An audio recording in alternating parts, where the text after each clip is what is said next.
Humboldt State University is undergoing a continuous process of renovating or replacing its aging buildings with keeping improvements for students and reducing the school's carbon footprint in mind. Like many departments on campus, athletics wanted to improve the aging facilities their students had been using. With a winning basketball team consisting of kids from local high schools, the gym often filled to capacity, creating an uncomfortably high temperature for the athletes and spectators.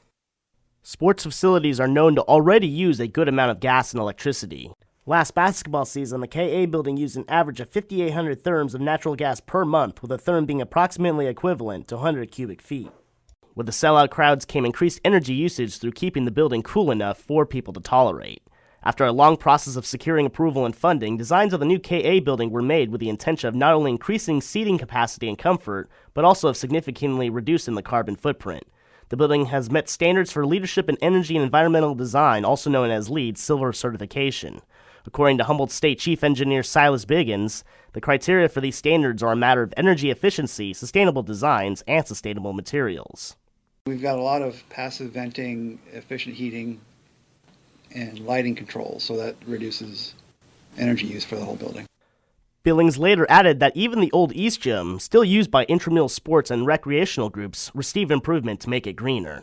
Last year we did a $1.2 million project that was entirely focused on heating and ventilation. So we upgraded the heating system and the ventilation system, installed all new fans, controllers, and heating boilers.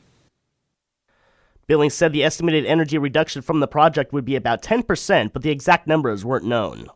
School-wide, the total amount of funds budgeted for energy for this fiscal year are about $2.4 million, a slight decrease from $2.8 million allocated in 2009 and 2010, with the figures including both electricity and natural gas.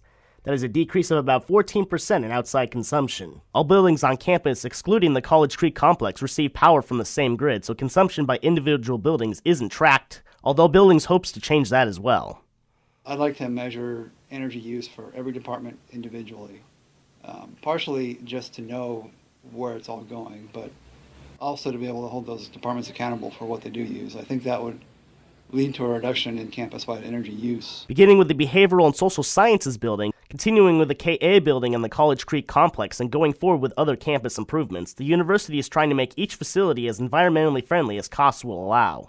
Campus planner Mike Fisher indicated that, except for the BSS building, which is officially certified LEED Gold, all newer buildings will incorporate LEED standards going forward, but without applying for certification, which can cost many thousands of dollars. There's a memorandum out there from the Chancellor's office that states build LEED equivalent building, and that's really what we live up to. Fisher says it has reduced energy use both as a result of the design and the change in culture that has gone along with these efforts to lessen consumption. We use that criteria to pick and choose what we can do for the cost that we can achieve and then do it in a design.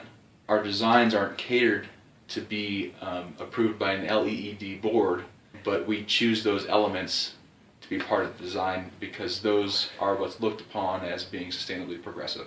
All of this is part of HSU's ongoing effort to reduce its energy consumption by 15% and to reach 1990 carbon output levels by the year 2020 in compliance with the California Global Warming Solutions Act of 2006. While these new standards have resulted in newer athletic and student facilities that offer more state-of-the-art experiences and comfort, they have also reduced the school's carbon footprint, inspiring more parts of campus and the rest of the state to follow.